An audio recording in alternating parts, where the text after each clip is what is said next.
नमस्कार, मैं डॉक्टर अभिषेक अवस्थी, रायपुर छत्तीसगढ़ से। इस वीडियो के माध्यम से मैं आपको बताऊंगा हम कौन कौन सी डिजीज़ेस ट्रीट करते हैं, किस तरीके से ट्रीट करते हैं वो तो आपको पता ही है, लेकिन हमने डिजीज़ेस को किस किस पार्ट्स में डिवाइड करके रखा है। जैसे सबसे पहले आज हम शुरू करेंगे अपर बैक डिजीज़ेस की, उसके बाद लोअर बैक और सबसे लास्ट में आएगा लोअर लिम्स का, है ना। तो इसके लिए मैं बुलाना चाहूँगा मिस्टर उमेश को, जिनके ऊपर हम आपको डेमो दिखा दें ताकि आप समझ पाएँ डिजीज़ेस को बहुत अच्छे से, ठीक है। तो आइए मिस्टर उमेश जी। ये है मिस्टर उमेश जी जिन पे मैं अपर बैक की डिजीज़ेस आपको समझाऊंगा। हेलो। तो सबसे पहले हम शुरू करते हैं अपर बैक, जिसमें हमारे प्रोसेस में हम क्या क्या चीज़ को इंक्लूड करते हैं अपर बैक। तो सबसे पहले आता है माइग्रेन। माइग्रेन कई प्रकार से होता है आपको, जैसे फ्रंटल, राइटल, ऑक्सीपिटल। किसी को एक साइड होता है, हमारे यहाँ लोकल इसको अधकपारी से दर्द भी बोलते हैं, जो फ्रंट में आता है यहाँ आईब्रोज के ऊपर इस फ्रंट पार्ट में। किसी को सेंटर में होता है, किसी को पीछे ऑक्सीपिटल। ये हुआ माइग्रेन का पार्ट। माइग्रेन के साथ साथ लोगों को उल्टियाँ भी आती हैं या लगता है वॉमिट जैसा होगा। ये होता है माइग्रेन में, जिसमें इरिटेशन भी बहुत ज़्यादा होता है पेशेंट को, चिड़चिड़पना जिसको बोलते हैं। जैसे साउंड पोल्यूशन है, कहीं डीजे बज रहा है, कुछ है, तो आप एकदम घर आके चिड़चिड़ करोगे और सन एक्सपोजर से माइग्रेन बढ़ता है। सेकेंड, अब दूसरा जो हम लोग ट्रीट करते हैं वो होता है ट्राइजेमिनल न्यूरालजिया, जिसमें सिर्फ मेडिसिन से काम होता है और वो दर्द यहाँ से शुरू होकर आपके चीक तक आता है, इस पार्ट तक। लेकिन ये जो ट्राइजेमिनल है, ये किसी को राइट किसी को लेफ्ट भी होता है, उससे कोई मेजर वो नहीं है, मेडिसिन सबकी सेम रहती है। ट्राइजेमिनल में एक रहता है, इसको सुसाइड डिजीज बोलते हैं, और ये जो दर्द है ये बहुत ही सीवियर होता है, जिसमें करेंट जैसा अभाव होता है इस पार्ट में। किसी भी फेस के पार्ट में लेफ्ट या राइट हो सकता है। ये सुसाइड डिजीज कहलाती है और सलमान खान डिजीज भी बोला जाता है इसको। थर्ड पार्ट आता है हमारा सर्वाइकल।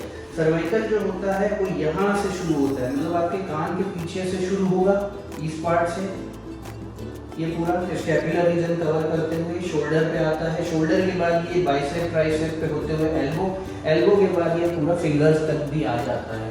ये डिपेंड करता है, आपको अगर राइट में है तो किसी को लेफ्ट में भी हो सकता है, सेम पार्ट में। जैसे कान के पीछे से होते हुए स्कैपुलर रीजन, चेस्ट भी कवर अप करता है, शोल्डर, ट्राइसेप, बाइसेप होते हुए फिर आपके फिंगर्स तक आता है। अब इसमें मेन चीज़ और भी होती है सर्वाइकल में, जो हमको पता नहीं रहती कई बार एज ए पेशेंट्स। क्या, जब आप गर्दन नीचे करते हैं तो सेंटर में भी दर्द आता है पूरा रीढ़ की हड्डी में। इसके बाद चक्कर आना, है ना, कॉमन है। जैसे आप गर्दन हिलाएंगे ऊपर नीचे लेफ्ट राइट, कहीं भी आप नेक मूवमेंट करते हैं, बाइक चलाते समय लेफ्ट राइट देख रहे हैं तो उसमें चक्कर आता है। हल्का सा चक्कर होता है, ज़्यादा मेजर नहीं होता, है ना। अब इसके बाद थर्ड पार्ट आता है हमारा फ्रोजन शोल्डर, है ना। फ्रोजन शोल्डर में पेशेंट को ये हाथ को ऐसे ऊपर ले जाने में दिक्कत होती है, तो पेशेंट यहाँ तक ले जाएगा, फिर उसके बाद बॉडी को टेढ़ा करते जाएगा इस तरीके से, है ना, ये होता है। उसके बाद फ्रोजन शोल्डर में हाथ पीछे नहीं जाता, जैसे आप पॉकेट में पर्स रखते हैं वो नहीं होता। आपको खुजली हो रही है पीठ में, आप इस तरीके से ले जा नहीं पाओगे, ये भी दोनों हाथों में होता है, लेफ्ट और राइट, है ना।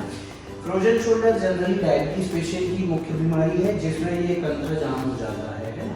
ये भी मेडिसिन प्लस एक्सरसाइज से कवर अप होता है हमारे प्रोसेस में। इसके बाद अब हम ऊपर से नीचे उतरते जा रहे हैं, तो नीचे फिर आते हैं ये, जिसको एल्बो बोलते हैं, टेनिस एल्बो, गोल्फर एल्बो आता है इसमें जब भी आप वेट उठाते हो अपने हाथ से, जैसे आप किचन में खाना बना रहे हो, ये उठा के रखे हैं, यहाँ पेन आएगा, है ना, तो ये होता है टेनिस एल्बो, और नीचे आता है गोल्फर एल्बो। ये दर्द कोहनी के बाद यहाँ तक आता है, सीवियरिटी के ऊपर डिपेंड करता है, सीवियर ज़्यादा होगा तो ज़्यादा आएगा, कम होगा तो कम आएगा। उसके बाद ये थंब पे आ जाते हैं। ये जो आप थंब देख रहे हैं, लेडीज में भी होता है, जेंट्स में भी होता है कॉमन। ये थंब इतना पार्ट यहाँ तक, ये जो यहाँ तक, इसमें पेन आता है। दबा के अगर देखा जाए इसको तो यहाँ पेन होता है, किसी को भी, दोनों थंब में कहीं भी हो सकता है। ये टेनिस एल्बो नहीं है, इसको डिकर्वेंस बोला जाता है, डिकर्वेंट टेनोसाइनोवाइटिस, है ना। इसमें कुछ चीज पकड़ने में, पेन लिखना है, ये सब में आपको थंब में ग्रिपिंग प्रॉब्लम आती है, ग्रिप नहीं कर पाओगे आप अच्छे से, है ना, ये होता है। ग्रिप कर लेंगे तो पेन आएगा। ये भी स्टेरॉइड वगैरह भी यूज होता है इसमें, लेकिन हमारे प्रोसेस में नॉन स्टेरॉइडल मेडिसिन से ही कवर करा जाता है। ये हमारा पूरा कंप्लीट अपर बैक होता है। अपर बैक ये जो आपका चेस्ट है इसके पीछे से पूरा ऊपर का जो पार्ट है हम इसको अपर बैक पे इंक्लूड करते हैं। ये हमारी मेन डिजीजेज है और भी इंक्लूड होती है। मैंने आपको एक ओवरऑल समझा दिया कि अपर बैक में हमारे ट्रीटमेंट में क्या क्या कवर अप होता है। Thank you.